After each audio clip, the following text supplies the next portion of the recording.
How many of you want happiness in life? Great. We all need happiness in life. That's why we do everything for happiness. So there are three types of happiness: pleasure, passion, and purpose in life. Early in the life, we always look for pleasure, like I want to go for a movie. I want to be like a rock star. And later in the life, we look for passion. I want to become a doctor. I want to become an engineer. And at the end of the life, like all the great scientists, philosophers, they work at the level of purpose of the life. So today, I will tell my journey of happiness from pleasure to purpose of life.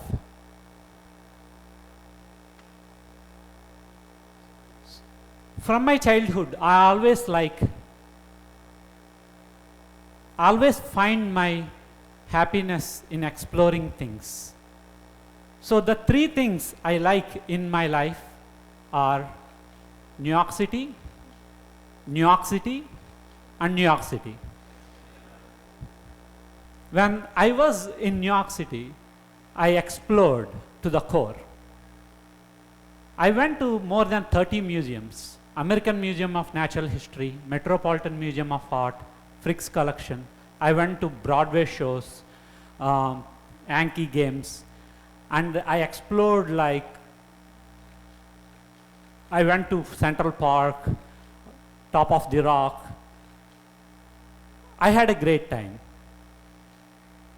I discovered my purpose, my passion in the life, that is human brain in New York City. Do you know how many neurons are there in the human brain? Just give it a try. What? Yes, 100 billion. And each second, human brain has capacity to do 10 to the power of 16 operations.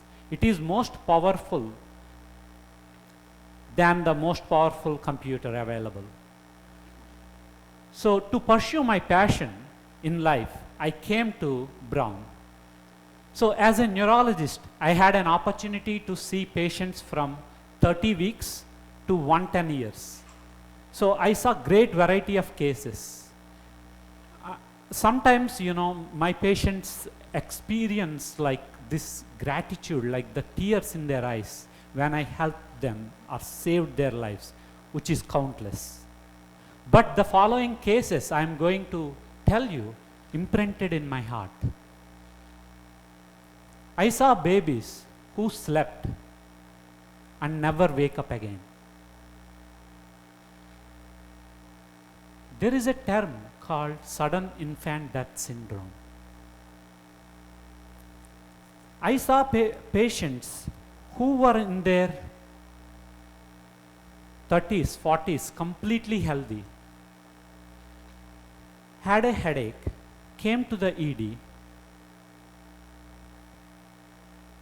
and I did MRI brain, and I found grade 4 brain cancer. And I told them that there may be few months to years of life left. And I saw patients, again completely healthy in their 50s, coming with like difficulty in speaking or change in mental status. When I did head CT, I found big bleeds. And I shared the information, unfortunately, with the families that there are few minutes to few hours of life left. So human brain itself is a very tough organ because there is no brain transplantation. So whenever I think about these patients, I think about these patients when I go to sleep. When I wake up in the morning, when I realize that I am still alive, is a blessing and happiness to me. Eating, walking, talking, drinking, seeing, hearing, These are all like, happiness to me. We just take granted all the little things that we are blessed with. So happiness is all about rediscovering all the little blessings we have already. So whenever I realized that the fragility of the life, I believe that I came here to share this, and rent this property for, if I am lucky, few years or few decades in life. Last week, as I was talking with Kate, do you know how many stars in our galaxy Milky Way? Take a guess. How many stars? Yes. Good. How many galaxies in this universe? Yes. See, 100 billion. So, as Kate is mentioning, if you put one dot on the screen, it is equivalent to that discovered universe so far, that one dot. In that one dot of this 100 billion universes, our planet Earth is a small proton. Imagine, in our planet Earth, the size, how big we are. But we all think that the entire world, entire universe, everything revolves us. I am the Superman. So I always feel that, we should use this planet Earth resources in very loving way and in very sharing way. But unfortunately, we create so many differences. We saw so many speeches today about gender, age, color, religion, nationality. We create so many walls artificially. Recently, I came across this beautiful poem by an anonymous author. Life makes you think. The paradox of our time is we live in taller buildings, but we have shorter tempers. We have bigger houses, but smaller families. We have more medicines, less wellness. We traveled all the way to the moon and came back, but we have tough time to walk across the street and say hi to our neighbor. We talk too much. We love too seldom. We hate too often. We are adding years to life, not life to years. We conquered outer space, but not inner space. Life makes you think. Then, again, I found my purpose in life in New York City. While I was walking in subway, somebody gave me a card. I took that card and I am almost about to throw that card away. But I kept that card in my pocket, and exactly after 1 year, I was so bored. I took that card out and I was so intrigued. And it led me to the books of Srila Prabhupada. He is a monk from India. So Srila Prabhupada, he met his guru, spiritual teacher, in 1920s. So his guru said that happiness is not in our bank balances, in our beauty, in our degrees. It's nothing to do with external things or external pressures. It comes from within. It is in our spirit. The true happiness comes when you connect this spiritual energy to the universal energy our friend Kate is mentioning, the one dot we discovered, the 100 billion galaxies, and there is so much that is not yet to be discovered. So connecting this spiritual energy within us to the universal energy is happiness. So he was really inspired by this mind-blowing concept. He, at the time, Prabhupada is like us, like, you know, he's in his career, and he literally waited for 30 years to mature himself to understand this concept. And finally in 1960s, as his guru said, like, go and teach and share this knowledge throughout the world. At that time, he had family, friends, followers in India, but out of his respect to his guru, he left everything. He came here, but he wants to come here, but he don't have any money. He went out and asked so many people. His age at that time is 69 years. Oh, I want to go to United States. Can you please sponsor me? Can you give me some money? And everybody said, hey, old man, you will die if you go to United States. But he insisted, I have to share this message. And finally, he got the ticket. And he started on August 13th, 1965. Can you please take a guess how many days he traveled from India to United States? 35 days. In this 35 days, he is the only passenger on the ship, going through seasickness, dizziness, and he had 2 massive heart attacks.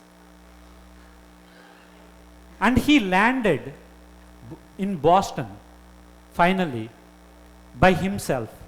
No money, no friends, 70 years of age,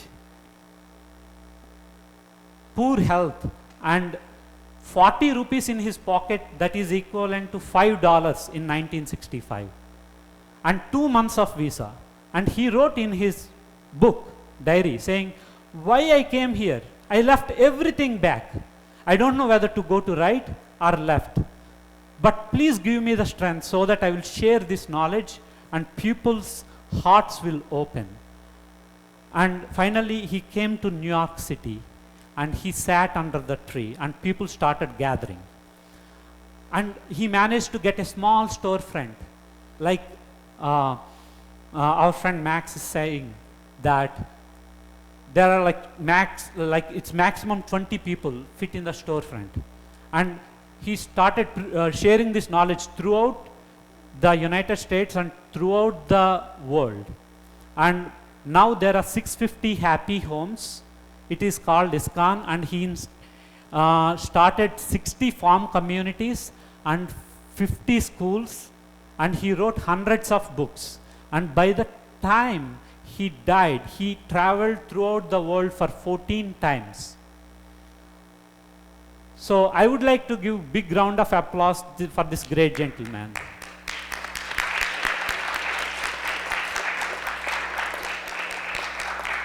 So the science behind it is very simple. Happiness comes from within, not from outside. So how many of you heard the word meditation? Okay, let's do a small few seconds of meditation. Don't be shyful. Please close your eyes. Take a deep breath. Imagine that you are in the remote part of the Soul Island. You are by yourself. Nice sunshine, blue sky, blue water, soothing waves. And you are going deep and deep and deep into your heart, removing all the anger, lust, greed, ego, frustration. Now your hearts are coming up like a white lotus flower under a cool moon. Now you are just happy, blissful, beautiful, eternal. Just feel the loving emotion there. And let's start giving that loving emotion to the whole world. Take a deep breath. Stay there for a few seconds. experience that feeling. Now you can open your eyes. How is the experience? I didn't give you any tickets for Super Bowl or anything, but you just closed your eyes and focused on your spiritual energy and you feel awesome. So what is the science behind it? It is like the five horses representing 5 senses. So my tongue is saying, go and eat in kebab and curry or east side pockets. And because the senses are very tough to control, and my mind gives instructions to the senses, and my mind is saying, no, go to Providence Place Mall and watch a movie. And mind is always like, it's very tough to control. And finally, intelligence is saying, oh, you are giving a TED talk, so you should focus here, right? And finally, the spirit, which is sitting there, like the thing you just sensed, which is just observing all the drama, everyday drama we go through, that is eternal, blissful, happy. You don't need anything. So that is the whole concept and science behind this meditation. So how many of you know about this? What is this animal? It is a musk deer. So it travels throughout the forest, walking across. Where is this good smell coming from? Where is this good smell coming from? It lives throughout its life, and it never finds the happiness, and it never finds the good smell, and it dies usually, like without finding that good smell. Actually, that good smell is coming from the musk deer. So in the same way, happiness is coming from within. It's not related to outside. So there are different types of meditations. One of the meditation Prabhupada said is mantra meditation. You can do like 2 rounds with me. Just repeat with me, okay? Hare Krishna, Hare Krishna, Krishna Krishna, Hare Hare, Hare Rama, Hare Rama, Rama Rama, Hare Hare. So you can connect any way the spiritual energy to the universal energy. So this is one other technique I would like to share. And finally, if you see this picture closely, what is that? I. So the happiness is within. So I would like to end here saying that happiness is not in the external things, it comes from within, it is inside job.